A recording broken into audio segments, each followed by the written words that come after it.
Hello, my name is Haley Engel, and this video is for my Anatomy and Physiology 2 class. It is for my Module 8 assignment, Part B, which asks to, my apologies, this module just covers the male and female reproductive systems. This specific assignment asks that I point out three major portions of the male reproductive system, and discuss their function.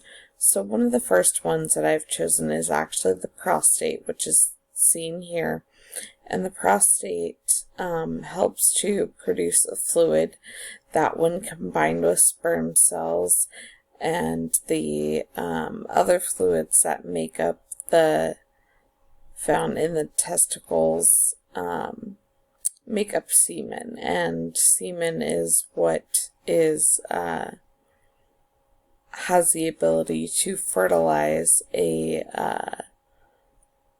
egg from a female, and the prostate also makes sure that the sperm that is produced is forcefully pressed down into the urethra so that it can be expelled outside of the body.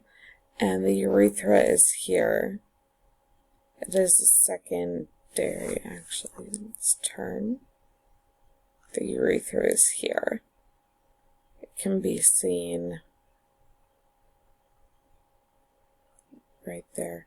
So the urethra not only works in the urinary system to help excrete urine from the body, but in the reproductive system it also expels sperm to the outside of the body. And the third organ that I've selected is the testes. And the testes' main function is the storage and